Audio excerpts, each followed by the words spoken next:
Homens e Marcas no ar, um abraço a todos. Nossos entrevistados de hoje são dois.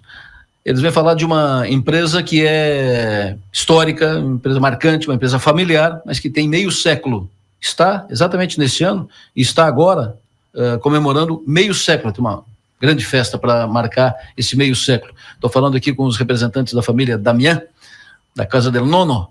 Renato, Damian, tudo bem? Prazer te receber aqui. É um prazer estar aqui contigo. E o Matheus Damian, filho do Renato, sucessor. Tudo bem, Matheus? Grande prazer, tudo certo. Renato, começa a me contar esses 50 anos. Como é que começou? Como é que o teu pai lá, como é que a família começou a mexer com o vinho, que é o negócio de vocês, Casa del Nono, uma das marcas tradicionais do vinho aqui no sul de Santa Catarina? Bem, meu pai começou em 75, né? Dia 12 agora, portanto, nós vamos estar fazendo 50 anos. E começou junto com meu pai. O meu pai com o meu tio, o Flávio Mariotti. E Uruçanga estava num período de baixa de vinho e tal, e houve um movimento do Rotary Club de Uruçanga do surgimento da viticultura em Uruçanga. E como os dois pertenciam ao corpo do Rotary Club, eles começaram a fazer o vinhedo de uva Guete e se depararam com um tamanho razoável. Puxa vida, o que vão fazer com essa uva toda? Então, vão fazer uma vinícola. Aí nasce a Casa del Nono, né? E em 82, eu terminando os meus estudos, assumi a vinícola ali junto com meu pai. E mais tarde o Matheus se incorpora, tivemos a chance, vamos dizer assim, da vida, de trabalhar as 3 gerações juntas, né, na vinícola. E passou tão rápido, né, Adelor? Mas o que eu fico contente é que gerou uma credibilidade, né? A Casa del Nono sempre teve um nome bom do vinho, e prova é que durou todos esses anos, né? E espero que vá mais 50 anos aí. Por baixo, né? Por baixo. Qual foi a tua formação, Renato? Eu me formei em engenharia mecânica. Como é que o engenheiro mecânico vem tocar vinícola? Pois é, então aí eu cheguei em Uruçanga, vim de Porto Alegre, em 80, e aí encontrei o meu pai com um problema tal na vinícola, e na loja comercial, principalmente, ele estava esgotado, então eu assumi a loja para ele descansar um pouco. Do que é a loja de vocês? Era material de construção. Ok. E ele gostava muito de ir ao vinhedo e tal, e aí assumindo, quando adquiria as cotas do meu tio, eu disse, puxa vida, eu vou ter que me especializar em vinho. Quer dizer, nas férias já trabalhava, né? Vim nas férias e já trabalhava, sabia o que era fermentação e tal, e tudo mais. A uva, lidar, a correção que deveria ser feita, tal, isso aí eu já entendia tudo. Mas eu queria mais. E aí eu tive a oportunidade de ir a Bento Gonçalves e fazer belas amizades lá, que me ajudaram muito no conhecimento do vinho. Praticamente todo mês eu estava em Bento Gonçalves adquirindo conhecimento na escola de enologia, e também tive a oportunidade de fazer 2 safras na Itália, que me deu um conhecimento muito grande e muita leitura, né? Então, quando tu quer ir atrás, tu consegue, né? Os vinhedos, inicialmente, da família, teu pai, teu tio, os vinhedos eram para uva, só uva, não uva para vinho, mas uva para mesa. Não, uva para vinho. Para vinho já. A Guete, né, a grande maioria, e tinha uma área de meio hectare de Cabernet Franc, que veio do Chile, né? Mas era pé franco e aí não vingou, por causa da filoxera, né? E depois substituímos por Cabernet Sauvignon. Explicar para o nosso ouvinte o que é a filoxera. Filoxera é uma doença que dá na raiz, né? Um pulgão que dá na raiz, pelo fato de ela não ter o cavalo, a enxertia, ela morre, né? Então, o cavalo dá a força, o vigor para ela vencer essas doenças, né? E essa tradição de vinho da família vem antes do teu pai, do teu avô, e antes do avô? De onde é que vem essa tradição de vinho na família? Bom, ela já vem desde a Itália, né? A família já trabalhava na Itália, né? E em Uruçanga, em 1878, ali que chegou, a família sempre produzia no porão, no fundo de casa, né? E em 1950, por aí, o meu pai trabalhou na Estação Experimental de Enologia em Uruçanga, que hoje é a Epagre ali, que trabalhava exclusivamente com uvas e vinhos, né? Que era o setor do meu pai. E aí, o meu avô tinha loja de material de construção, que o meu pai funcionava tipo arquiteto, porque ele fez a escola de industrial em Florianópolis, e chegou um ponto que o meu avô disse, tu vem para cá ou vamos fechar, né? Aí o meu pai veio para a loja e tal, mas ficou aquela veia do lado do vinho, né? E aí coincidiu com o que eu falei há pouco, com o movimento do Rotary Club e tal, e foi aonde que surgiu a Casa Del Nome. E estamos até hoje aí batalhando. A estação experimental ali foi criada, montada no governo Getúlio Vargas por causa da tradição de vinhos aqui de Uruçanga, né? Exatamente. Havia vinícolas em Uruçanga, claro que a gente deve muito também à tradição das outras vinícolas que surgiram em Uruçanga, e no tempo evaporou-se, né? Mas eles deram o nome, a fama do vinho de Uruçanga. Depois houve um declínio, né, com o advento da extração de carvão, a mão de obra foi tudo para debaixo das minas, né, Ardon? Em anos 70 ali, eu fiz um levantamento, o mineiro tinha um salário estupendo. Ganhava mais que o dono da vinícola.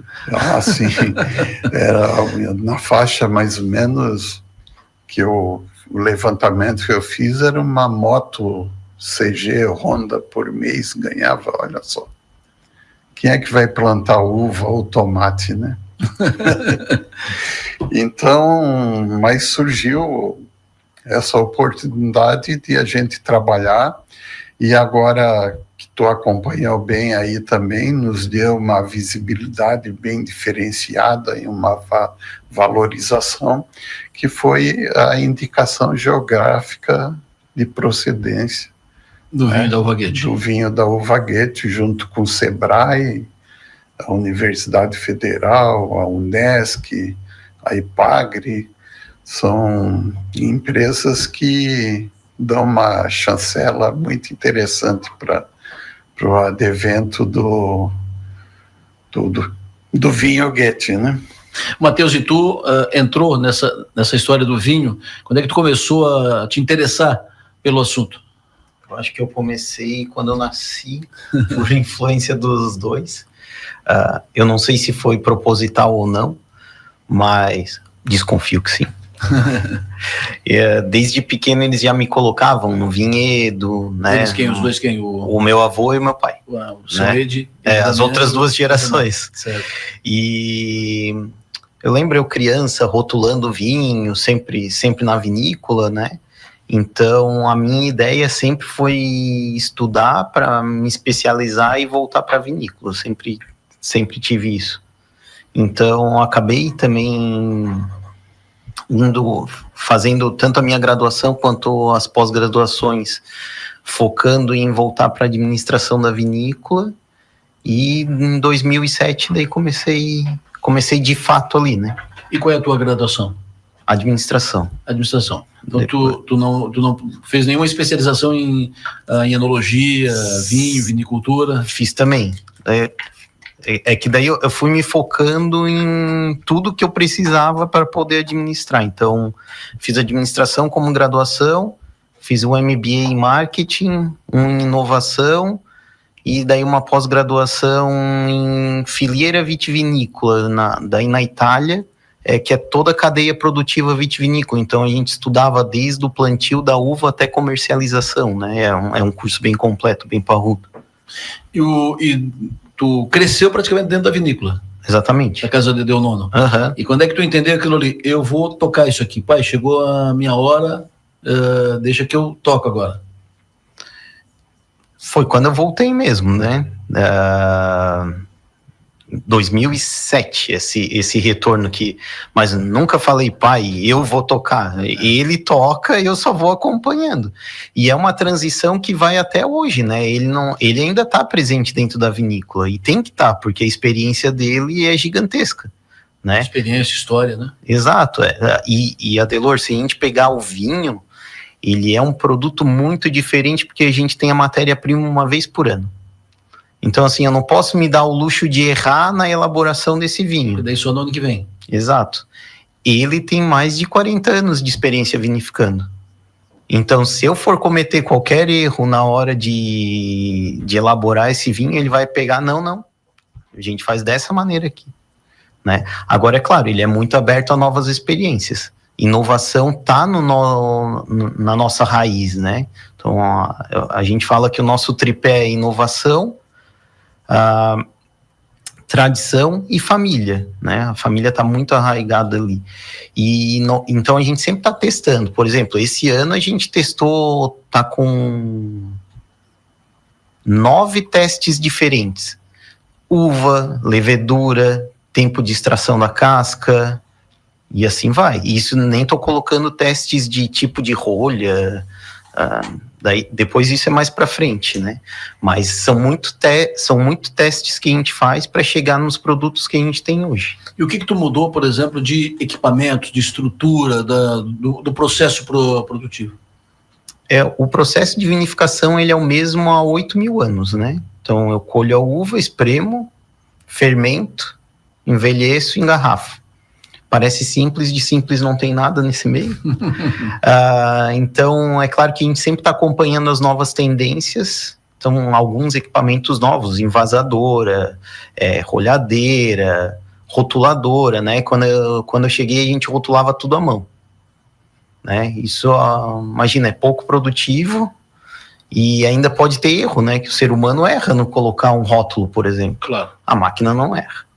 Então, você regula ela, fica tudo certinho. Então, pequenos... o pai não gostava de usar tanto carvalho, né? Fala que o vinho tá virando vinho Coca-Cola, tá ficando tudo muito parecido, né? Então, eu gosto de um leve toque, o que o carvalho consegue domar, mas assim, não dá para usar qualquer carvalho, né? Você tem que usar um carvalho bom, que tempo vai ficar lá dentro, qual é a floresta que veio essa barrica de carvalho. Então, tem todos esses detalhes que só o tempo vai fazendo a gente conhecer. O perceber o carvalho, no fundo, faz bem. O que não pode é o carvalho sobressair, né? Mas o perceber ele no fundo, saber o suficiente para você identificar que ele ficou em algum tempo numa barrica de carvalho, é um detalhe interessante, né? Sim, é porque assim, o carvalho ele foi distorcido ao longo do tempo, o uso dele, né? O que aconteceu? O pessoal queria o sabor de madeira, mas não é para isso que o carvalho está ali. O carvalho está ali para aportar taninos e nos dar oxigenação, microoxigenação na realidade. Isso. Então, claro que depois o sabor de madeira acaba vindo um pouco também. Discreto, né? Por isso tem que ser discreto. Mas esse domar o vinho que o carvalho faz, não são todos, né? Mas, por exemplo, a gente tem um Alicante Bouschet, a uva Alicante Bouschet, que faz parte do nosso projeto Microlotes. É uma uva parruda, ela tem acidez, tem tanino. Então, eu tenho que colocar na barrica para domar essa uva. E daí a gente até chama de Alicante Addomesticato, né? Porque a gente conseguiu domar essa uva dentro de uma barrica de carvalho. Tu faz tudo ali? Tudo? Sim, a empresa é bem verticalizada. Tudo ali? A gente planta a uva, a gente vinifica e a gente faz a venda. Perfeito. Brasil todo. E como é que tu tá junto com o teu pai, né? Mas tu tá entrando no processo em que tá no comando da gestão, mesmo que não seja sozinho, mas tá no comando da gestão de uma empresa que tem 50 anos. Exato. Bem mais que tu de vida. E numa cidade que tem uma história longa de vinho. Tão longa essa história que, por ser referência de vinho na época, o então presidente Getúlio Vargas, na época, fez aqui aquela estação de experimento de vinho, só aqui no sul do país, Exato. só aqui em Uruçanga. Como é que tu avalia tudo isso? É um legado, né? E eu não levo como um peso, eu levo como um prazer a gente poder continuar com essa história, né? Então, claro, o meu avô produzia um estilo de vinho na época dele, vai vindo a modernização, meu pai trouxe muita modernização para dentro da vinícola, e eu também produzo o meu estilo de vinho, então cada um coloca um pouquinho, né? O pai sempre fala, é como uma cozinheira, cada cozinheiro coloca um temperinho diferente. Você pode pegar a receita, mas o tempero fica um pouco diferente do prato final, e é exatamente o que acontece com os vinhos, né? Então, a gente não pode esquecer o passado, tanto é que nos processos produtivos a gente usa processos antigos também, processos modernos, até porque a gente tem uma espinha dorsal de vinificação, né? Eu não posso esquecer ela, né? Então, são vinhos que têm tradição, que têm elegância, mas que têm a modernidade por trás também, para a gente chegar no objetivo que são os vinhos atuais. Se eu fizer o mesmo vinho que o meu avô fazia, a gente está fora de mercado, né? Então, eu levo realmente como um grande prazer poder mostrar, né, essa história do meu avô, do meu pai e da nossa família desde 1878 aí para frente, quero que continue muitos anos. Achei uma ousadia vocês trabalharem com a uva Alicante Bouschet. Achei uma ousadia e muito bom o vinho. Muito Obrigado. Bom. E marca ali de Uruçanga o vinho da uva tradicional aqui de Uruçanga, né? Que ela tem um fundinho de meio água, meio salgada, né? No fundinho, um pouco lá no fundinho, né? Um pouco mineral, assim. E tem aqui no estado e no país, a gente tem se caracterizado muito pelo espumante. Uhum. Serra Gaúcha, por exemplo, faz dos melhores espumantes do país e dos melhores do mundo. Espumante. Tu acha que vai ser caminho aqui também de vocês aqui? O espumante vai ser tão forte ou mais forte que o vinho? Para vinícola ele já é, né? Então o espumante hoje, o primeiro espumante que foi lançado no mundo de uva Guete foi em 2004, o nosso Demi-Sec, né? Pelo pai, que já foi uma inovação, porque não se falava em espumante de uva Guete, né? Muito menos na região não se falava em espumante como um todo. Isso. E um espumante feito com uma uva tão diferente quanto a uva Guete, e parece que ela foi feita para espumante. É incrível, porque ela tem a acidez perfeita, ela tem esse toque mineral meio salgado que você falou. Isso.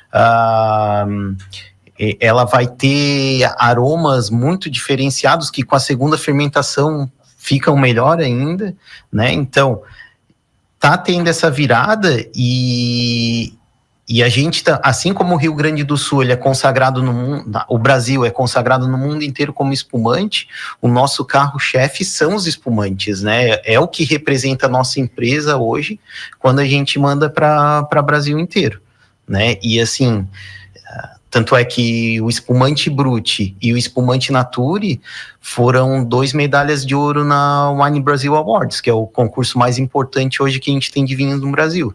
E eles não competiram numa categoria específica, eles competiram com todos os outros espumantes brasileiros, né? Então a gente vê o potencial que a uva Guete tem dentro de uma garrafa, ainda mais se for uma garrafa de espumante. O Renato, a história eu não vivi naquele tempo, mas pelo que se ouve e se lê a respeito, Uruçanga era, lá atrás, quando foi feita aqui essa estação experimental, ela era mais ou menos o que o Vale dos Vinhedos hoje é em relação ao vinho, era a referência nacional, como hoje a Serra Catarinense está tentando se consolidar. Por que perdeu esse momento? Por que perdeu essa condição? Por que deu uma... além dessa influência do carvão, da indústria do carvão, por que o Uruçanga não conseguiu manter isso? E segundo, hoje se tenta retomar o caminho. Tu acha que é uma possibilidade chegar ao ponto que já foi? Sim, eu acho que sim. O fato é que, pela facilidade com a abertura das estradas para o Rio Grande do Sul, começaram a importar uva muito do Rio Grande do Sul, onde a uva lá era de grande fartura e preço baixo, e traziam para cá para fazer o vinho. Então, isso aí fez com que não houvesse o plantio aqui. Com o advento da indicação geográfica, uma coisa que colocamos no caderno de normas é que toda a uva Goethe seja produzida nos vales da uva Goethe, justamente para incentivar o plantio na região, entende? Para ter as características próprias da região, não importar essa uva, né? Como é que tu avalia, Matheus, esse crescimento, esse desenvolvimento da região ali de Uruçanga na indústria do vinho?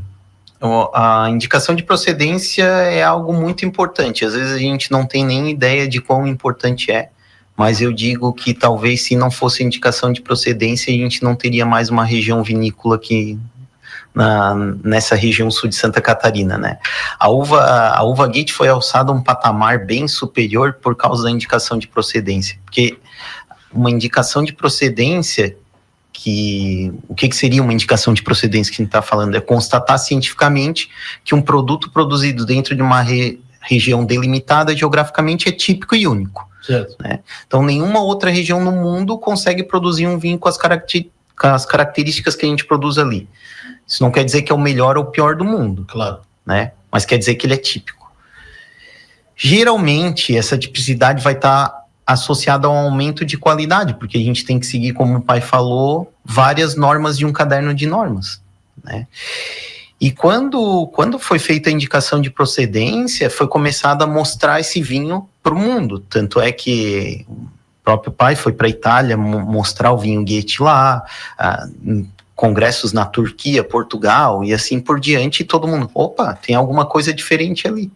E peraí, tem a chancela que é uma indicação de procedência, então tem algo muito diferente ali que a gente tem que respeitar. E que tem um respaldo técnico. Exatamente.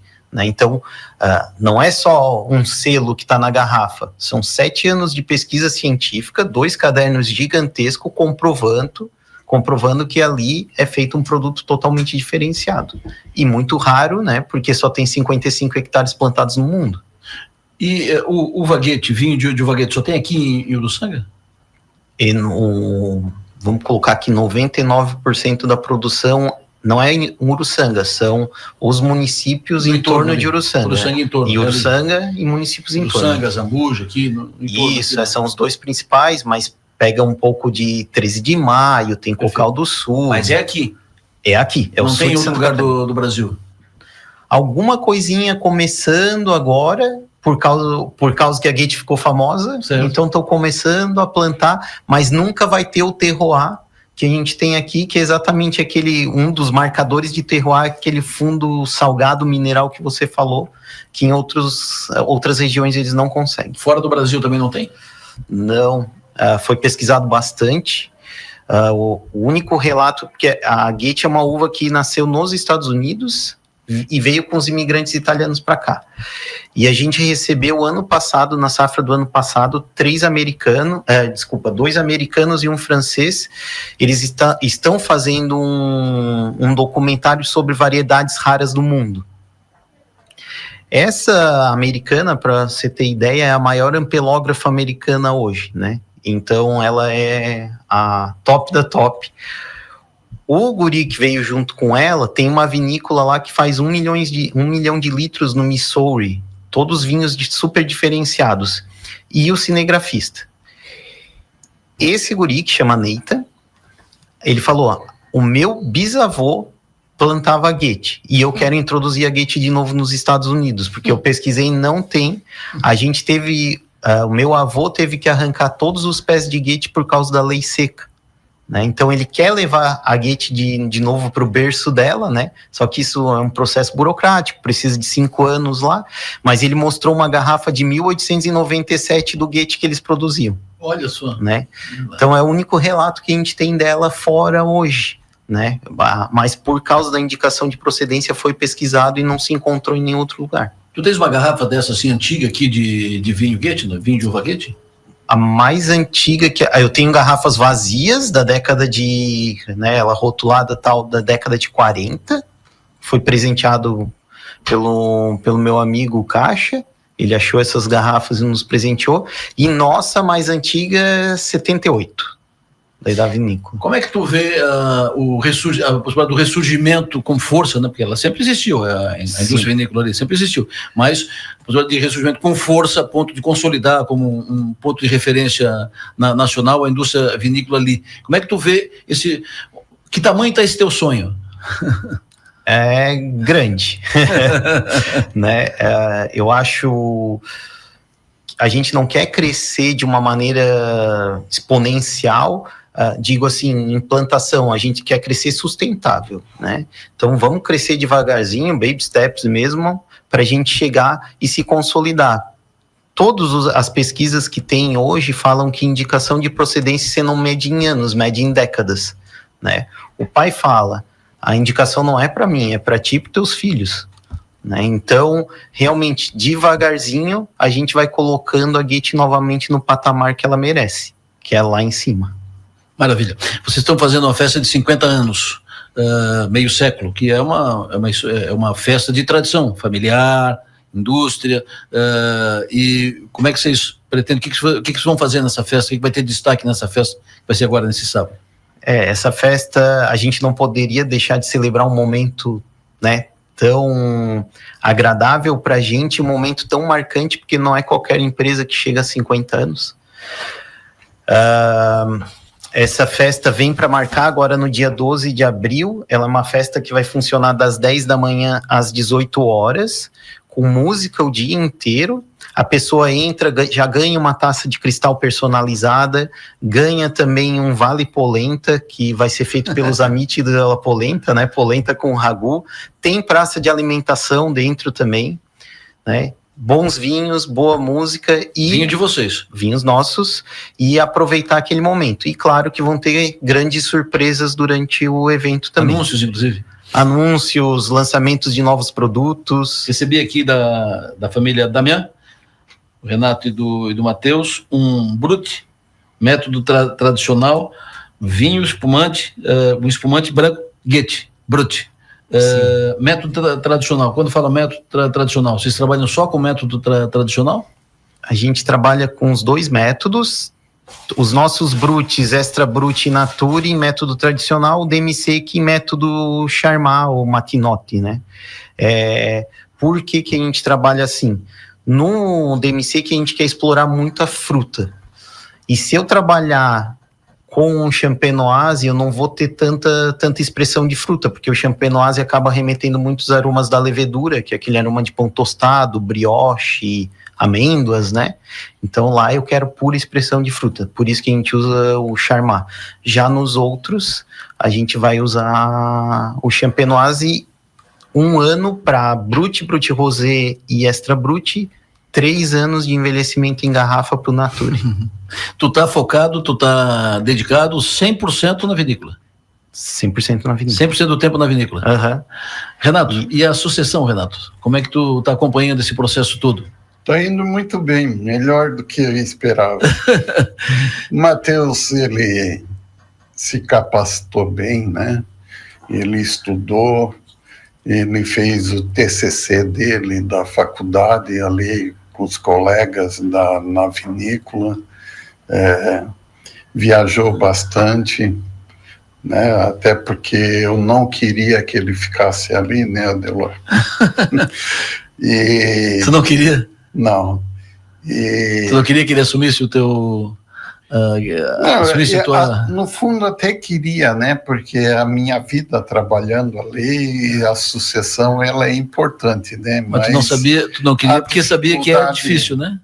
A dificuldade é muito grande e tal. Eu sei que todos os setores têm dificuldade, mas ali na época a gente está fazendo a indicação geográfica, aí tinha congressos em Mendonça, em Montevidéu, aí mandei ele para ver se desanimava, ele voltava cada vez mais empolgado, né?